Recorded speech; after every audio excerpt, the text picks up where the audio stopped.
Pak Sudino selaku Babinsa Kelurahan Tegalgede, yang saya hormati rekan-rekan dari Kelurahan Tegalgede, yang saya hormati PPS Kelurahan Tegalgede, yang saya hormati dan saya cintai para tamu undangan yang hadir pada hari ini. Pertama-tama marilah kita panjatkan puja dan puji syukur kehadirat Allah Subhanahu wa taala atas limpahan rahmat hikmat dan karunia-Nya sehingga kita pada sore ini bisa berkumpul dan bertatap muka dalam rangka koordinasi dan persiapan pemilu tahun 2024 dan pelayanan online Kelurahan Tegalgede. Semoga acara demi acara yang akan kita laksanakan pada sore ini berjalan dengan lancar, berjalan dengan baik, sesuai dengan harapan kita semua. Shalawat dan salam kita aturkan kepada junjungan kita Nabi Muhammad SAW beserta keluarga, para sahabat dan para pengikutnya. Mudah-mudahan kita semua yang hadir di sini mendapatkan syafaat dari beliau di akhir zaman nanti. Bapak-bapak yang saya hormati, saya mengucapkan terima kasih yang sebesar-besarnya atas kehadiran panjenengan di tempat ini. Kita berada di sini sebetulnya acara silaturahmi atau koordinasi kaitannya dengan pemilu yang akan kita laksanakan tanggal 14 Februari 2024 nanti. Jadi kita sharing-sharing di sini. Tujuannya sharing-sharing aja. Barangkali dari teman-teman KPPS ataupun dari RT RW akan bertanya kaitannya dengan kegiatan-kegiatan pelaksanaan pemilu yang akan dilaksanakan nanti. Portal satu data, yaitu website Kelurahan Tegalgede. Jadi di sana kita mempromosikan UMKM, rumah kos, rumah kontrak, dan pelayanan-pelayanan yang lain yang berada di Kelurahan Tegalgede. Jadi kita di sini berdiskusi santai masalah-masalah yang kaitannya dengan pemilu ataupun masalah-masalah yang ada di Kelurahan Tegalgede. Singkat waktu, saya akan menyusun acara demi acara yang akan kita laksanakan pada sore ini. Adapun acara yang pertama yaitu pembukaan, acara yang kedua yaitu sambutan yang akan disampaikan langsung oleh Bapak Lurah kita, Bapak Abdul Kamil. Acara yang ketiga mungkin ada penyampaian juga dari Pak Gino, mungkin ya, Pak Gino, kaitannya dengan keamanan dan ketertiban. Mungkin juga penyampaian juga yang akan disampaikan juga mungkin sama Ketua PPS Tegalgede. Acara yang terakhir yaitu penutup. Marilah kita buka acara pertama ini dengan pembukaan. Marilah kita baca Bismillah bersama-sama. Bismillahirrahmanirrahim. Untuk acara yang kedua yaitu sambutan yang akan disampaikan langsung oleh Bapak Lurah kita, Bapak Abdul Kamil. Waktu dan tempat saya persilakan. Ya, terima kasih. Assalamualaikum warahmatullahi wabarakatuh. Alhamdulillah wa syukurillah wa ni'matillah wa la hawla wa la quwwata illa billah. Asyhadu an la ilaha illallah wahdahu la syarika lah. Asyhadu anna Muhammadan abduhu wa rasuluhu la nabiyya wa la rasula ba'da. Yang kami hormati Pak Kasipam, Pak Sule, Pak Babinsa, Pak Dino, Bu Ketua PPS, Bu Ais, Bu Cinta, Ketua RT RW, staf Tegalgede maupun Ketua KPPS ya di RW 6 ini. Alhamdulillah kita di siang hari ini bisa berkumpul bersama. Oh ya, satu lagi Ketua TPP Kelurahan Tegalgede yang saya cintai. Assalamualaikum urusannya. Alhamdulillah sore hari ini kita bisa siang hari ini bisa berkumpul di sini. Kita dalam rangka untuk sharing-sharing lah ya. Kalau tidak dianggap sebagai koordinasi. Karena begini, Bapak dan Ibu-ibu yang ada Ketua PPS wilayah ya, wilayah kotak pelaksanaan TPS itu adalah wilayahnya KPPS. Ya. Jadi siapapun itu tidak boleh masuk ke dalam kotak itu kecuali memang orang-orang yang diperkenankan. Siapa yang diperbolehkan BPS Allah tahu ya siapa. Termasuk saya, Pak Lurah Gede, Pak Babinsa, Pak Pemerintah Timah tidak boleh masuk ke situ. Pagarnya di situ, ya kan? Cuma tanggung jawab kami adalah tanggung jawab terkait dengan pelaksanaan keamanan, ketertiban dan pelayanan terhadap warga Tegal Gede. Salah satunya tadi pagi kita ada warga yang datang ya Pak ya. Ternyata mahasiswa dia mau pindah pilih. Nah, sudah kita sampaikan jauh-jauh hari bahwa batas akhirnya kalau sekolah itu harus tanggal 15 Januari. Kan? Kemudian nanti ini masih ada batas sampai tanggal 7 Januari, yaitu dengan 4 kategori yang disampaikan kemarin itu. Kemudian juga ini barusan saya dijapri lagi ada warga kami yang dia baru pulang dari luar negeri. Setelah kita cek nikahnya ternyata belum terdaftar ya. Nah ini bisa berpotensi untuk masuk atau berpotensi berpeluang bisa masuk di daftar pemilih khusus DPK. Tapi ini perlu ada penyamaan persepsi antara BPS, KPPS gitu ya. Kalau BPS boleh, nanti kami juga boleh, nyampe di KPPS ditolak. Nah ini kan jadi persoalan. Nah, kenapa? Mungkin pada saat dia di luar negeri ada pantali datang melakukan coklit, tidak ada orangnya, coret Pak. Akhirnya tidak masuk kan begitu. Oh dia di luar negeri, kapan mulai nih? Gak ngerti Pak. Oh dianggap tidak pulang gitu kan ya. Ternyata pulang gitu. Sehingga ada. Mungkin karena kasus itu ya Pak Giro ya. Akhirnya tidak masuk DPT. Karena masuk DPT ternyata ada DPK. Prinsipnya bagi kami, warga kami bisa terfasilitasi dengan baik hak pilihnya. Tapi tentu tetap sesuai dengan peraturan perundang-undangan yang berlaku. Kalau memang apa peraturannya, kami juga diinfokan. Karena bukan tidak mungkin ada banyak orang-orang itu yang datang ke kelurahan. Kadang ketemu saya, ketemu Pak Gino mungkin, ketemu Pak Sore, ketemu staf-staf kami yang lainnya. Kami juga bingung gitu ya. Karena mereka tahunya bahwa kantor PPS itu di Kelurahan Tegal Gede.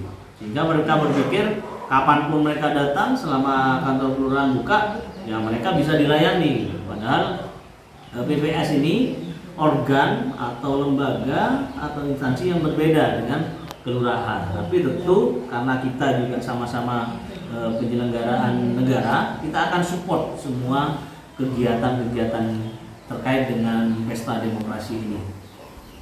Pak Gino dengan tupoksinya terkait dengan ketahanan, ketentraman, nanti Pak Insem dengan Bapika Tipmas terkait ketentraman juga, kami juga terkait dengan pelayanan kepada masyarakat. Ini juga akan melaksanakan tugas-tugas sesuai dengan tupoksinya. Sehingga itu tadi saya sampaikan harapan saya KPPS yang kemarin sudah dilantik 25 Januari ya oleh Mbak Ais Cinta sama Mas Haji ini bisa bekerja secara tenang, ya, bekerja secara enjoy, ya kan? Akhirnya karena dia merasa sudah tenang, enjoy, tidak tertekan, ya. Apalagi ini kan ada 5 kartu suara, ya kan? Proses penghitungannya pasti makan energi, pikiran, waktu, macam-macam. Ya kan? Mereka bisa sesuaikan dengan aturan yang ada, laksanakan. Karena apa? Di luar itu wilayahnya kami nanti yang akan membantu untuk pengamanan.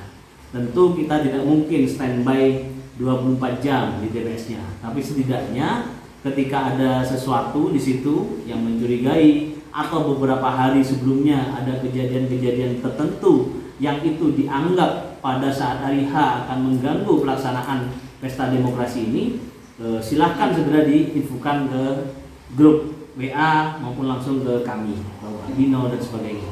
Tentu titik-titik itu akan menjadi attention kami, dari perhatian dari kami. Lebih lusul lagi saya mohon BPS bersama KPPS-nya juga mulai mendata, Mbak Ais ya. Nanti mohon dipetakan TPS-TPS mana yang dianggap dalam tanda kutip itu ya agak rawan lah. Kalau betul-betul rawan saya rasa enggak lah. Secara umum Kelurahan Tegal Gede itu relatif kondusif ya. Kita hampir setiap saat monitor di Pak Gino nih, baik secara langsung maupun tidak langsung. Saya hampir tiap pagi melakukan live streaming menyapa warga yang lagi gabut gitu. Jam 7:30 sampai jam 8 yang tidak ada aktivitas, biasanya TikToker itu biasanya masuk gitu, live gitu. Kan gabut berarti Pak. Sudah ngantarkan anak sekolah gitu kan ya, sudah masak kalau ibu-ibu sudah proses mau berangkat kerja ya kan. Nah itu biasanya curhat atau menyampaikan beberapa hal. Itu bagian dari kami serap informasi. Pak Gino dengan cara dan mekanismenya saya yakin juga memonitor ya secara detail warga Kelurahan Tegal Gede ini. Karena sedikit banyak pesta demokrasi ini akan ada hiruk pikuk ya. Hiruk pikuk orang, hiruk pikuk WA, hiruk pikuk lain-lain ya. Insya Allah Pak Didi ini hafal ini. Ya oleh karenanya apa yang terjadi hari ini ya bisa di-share. Yang kalau itu dianggap ya berpotensi menjadikan pelaksanaan itu menjadi agak rawan. Salah satu contoh apa? Misalnya pertama TPS yang berdekatan dengan rumah kos. Ya, saya seringkali menyampaikan TPS yang dekat dengan rumah kos itu bagian dari TPS yang saya anggap ada kerawanan. Apa kerawanannya? Mereka pasti berpikir anak-anak mahasiswi maupun yang pelajar ini yang kos di situ, dia berpikir dengan membawa KTP dia bisa nyoblos di TPS mana saja. Nah ini peraturan 2019 5 tahun yang lalu. Sekarang berbeda, harus daftar dulu. Ya tanggal 15 Januari kemarin. Ini ada bisa hari H dia ucuk-ucuk datang ya. Tiba-tiba datang, kemudian marah-marah dengan argumentasinya macam-macam ya Pak Gino ya.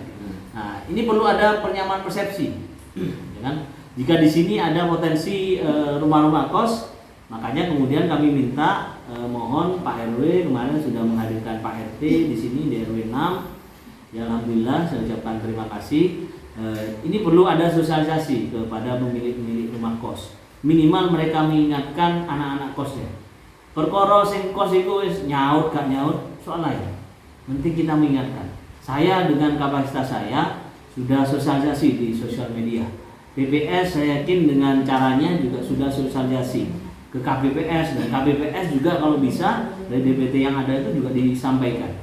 Tentu harapan kami partisipasi pemilih tahun 2024 ini bisa lebih meningkat dan semarak gitu ya. Kalau kemarin mungkin tahun kemarin bisa berapa persen di Tegal Gede Pak Ais 5 tahun yang lalu? 70%? Enggak, semua dari DPT. Kira-kira 70 ya. Nah, kalau bisa tahun 2024 80 lah, kan 80%. Berarti kan kesadaran masyarakat sudah meningkat, trust masyarakat baik itu kepada petugas, kepada kelurahan maupun kepada pemerintah juga makin meningkat gitu. Dan itu berarti juga informasi juga sudah kita sampaikan dari banyak hal ya. Apakah ada yang luput? Ya, pasti ada yang luput. Biasanya yang luput itu yang sudah orangnya nggak begitu peduli. Apakah sibuk pekerjaan, sibuk belajar ya, sibuk lain-lain. Ketika mau nyoblosan, oh iya, aku kan gigi. DPT-nya di mana? Dia bahkan mungkin tidak tahu ya, di DPT mana. Ya. Ini sebagai pembelajaran. Karena pemahaman kadang di masyarakat tetap tidak sama. Walaupun kita sering share di sosial media, kita sapa di sosial media, karena tidak mungkin kita juga hadir satu persatu ya, masing-masing lingkungan di Kelurahan Tegal Gede ini. Yang kebetulan ada 3 lingkungan. Pertama kita ke lingkungan Kerajaan Timur ya, kemudian ke lingkungan Panji dan sudah datang. Ketiga yang di sini di lingkungan Kerajaan Barat ini. Walaupun memang belum semuanya kita datangi, tapi setidaknya ini menjadi representasi ikhtiar kita ya untuk mensosialisasikan ini semua. Tentang pertemuan-pertemuan kita pada saat ini. Kenapa ini penting? Kenapa ini perlu? Karena suksesnya pemilu itu bukan hanya di tangan penyelenggara pemilu, tapi juga di tangan kami penyelenggara negara seperti kelurahan, ASN, ya Babinsa, Babin Katikmas. Ketika ini terlaksana dengan happy, ya namanya pesta, ya kan harus bersenang-senang, jangan sampai ada yang tutaran kan begitu. Sama, tapi ini kan pesta demokrasi, bukan ya? Ya mereka bisa secara bergembira melakukan. Oh iya, nanti mumpung ada dari PPS ini saya mohon ini untuk seragam Linmas katanya juga. Mohon dijelaskan itu model seperti apa. Kemudian seragam KPPS ini harus seperti apa? Apakah boleh mereka berkreasi gitu ya? Ataukah mereka harus pakai uniform tertentu gitu? Yang jelas kan ada ID card-nya. Kalau saya lihat di TikTok itu banyak video-video menarik itu Pak. Ya ketika sebelum pelantikan KPPS ya, setelah pelantikan macam-macam. Kemudian ada pada saat pelaksanaan itu ada yang pakai kostum lucu-lucu, ada yang pakai kostum yang menarik, apa pakaian adat, apa pakaian opon gitu ya. Nah, monggo silakan. Kalau kami hanya ingin bertanya terkait dengan uniform Linmas. Karena bagaimanapun pengaman TPS itu dipercayakan pada Linmas, yaitu pengaman dari bukan kotak suara ya, lingkup TPS. Di lingkup TPS itu kami, Pak Gino, ya Pak Insem, Pak Tarigan, ya saya beserta staf Kelurahan Gede hanya melakukan monitoring di luar kotak itu, di luar bukan kotak suara, di luar kotak TPS ya. TPS kan ada pagarnya ya, walaupun terbuat dari rafia ya, bukan bambu runcing ya. Dari rafia itu wilayahnya KPPS dan wilayahnya PPS. Seringkali saya sampaikan bahwa KPPS itu adalah ujung tombak pesta demokrasi ini, ya, karena ketika jenengan sukses di situ, pelaksanaan berjalan aman, lancar, penghitungan juga nyaman, ya sampai kemudian selesai dilaporkan juga tidak ada kendala, maka kita anggap ya demokrasi ini, pelaksanaan demokrasi ini sudah sukses dan berjalan baik-baik saja, gitu. Dan juga mohon Mbak Ais, KPPS-nya juga dibekali teknis-teknis yang betul-betul detail ya. Jangan dengan hanya berpikir mosok kayak gini gak ngerti, jangan. Tapi pastikan bahwa masing-masing KPPS itu ngerti. Kalau perlu di tes case ya. Misalnya kira-kira mana KPPS yang berpeluang kok koyo sak tim iki rada abot iki. Terutama masalah menghitung kartu suara sah tidak sah. Kemudian memasukkannya kartu suara sah tidak sah itu ke plano. Tulisnya begitu aja. Karena teknis yang seperti itu yang mungkin sederhana bagi kita, tapi kemudian keliru, ngitungnya bolak-balik. Akhirnya sampai subuh, sampai besoknya lagi. Nah, ini menimbulkan kerawanan sudah. Kan gitu bagi nongin. Kenapa? Kalau orang sudah capek, sudah terlalu lama, pasti luput-luputnya akeh kan, Mbak. Gitu ya. Nah, kalau bisa misalnya mulai penghitungan jam berapa? Jam 1, jam berapa? Hah? Nah, jam 1 misalnya di target maghrib atau jam 6 harus selesai. Nah, sopo sing selesai tapi bener kan gitu ya. Mau coba-coba selesai kacau kan Pak. Ya, misalnya BPS kasih reward apa kan gitu kan ya. Nah, ini kan semangat tapi jelas bener tapi cepat tapi bener gitu. Sehingga kan memotivasi mereka untuk bisa bener dulu. Yang pasti bener dulu baru cepat. Ya. Kenapa? Biasanya kalau sudah malam lewat jam 9 itu sudah mulai mulai Pak. Ya, jam 12 itu tambah gileo. Sudah macam-macam itu. Karena 5 tahun yang lalu itu saya pernah lihat ada TPS ngitung sampai subuh, Pak. Belum selesai. Ini mari gitu. Saya bangun tidur rumah pakai iki saksi dulu sampai jam 2 TPS. Sini. Nah, itu kendalanya apa? Sampai evaluasi. Hah? Kenapa? Saya lihat kebanyakan seperti itu. Iya, kebanyakan, tapi kan tidak semua. Iya. Ya, tapi kan tidak semua. Maksudnya begini, dari 27 tahun kemarin, berapa yang sampai jam 2? Ada enggak yang tercepat? Ada yang sampai subuh, ada yang sampai jam 3. Iya, tapi ada yang jam 6. Jam Jam 6 itu mungkin pagi. yang Sedikit pemilihnya. Benar, ada. Kayak di GTGR nih, cepat ini, sedikit. Nah, iya kan mungkin kenapa? Ini PT-nya. Salah satunya kemarin ternyata Surat suara. ya, DPT tahun kemarin itu sekitar 500 sampai 600. Iya. Nah, sekarang ini 300. Kan separuhnya. Kalau tahun kemarin itu sampai jam berapa? Jam 2. Nah, berarti paling tidak sekarang sampai jam 9 kan gitu kan? Jam 8 atau jam 9 lah misalnya. Karena kemarin mungkin butuh waktu istirahat ya. 1 jam atau setengah jam kan gitu. Maghrib, mandi mungkin, atau udah belum mandi, tinggal sholat, makan kan gitu ya. Nah itu paling nggak jam 9. target. Kalau jam 9 saya pikir masih mampu lah orang bekerja secara normal, walaupun rada oleng gitu. Karena mulai jam 6 pagi kan, jam 6 ke jam 6 itu 12 jam, itu melelahkan itu. Ya kan dulu Pak. Kita aja sampai jam 4 ini, dari jam 8 udah agak oleng. Nah ini tinggal kemudian bagaimana menjaga kesehatan, menjaga stamina dari para KPPS ini. Itu yang kami harapkan. Soal lain-lain ya silakan, monggo bisa sharing, bisa share informasi, apalagi yang sudah pengalaman tahun kemarin sebaiknya seperti apa, potensinya bagaimana sekarang ya.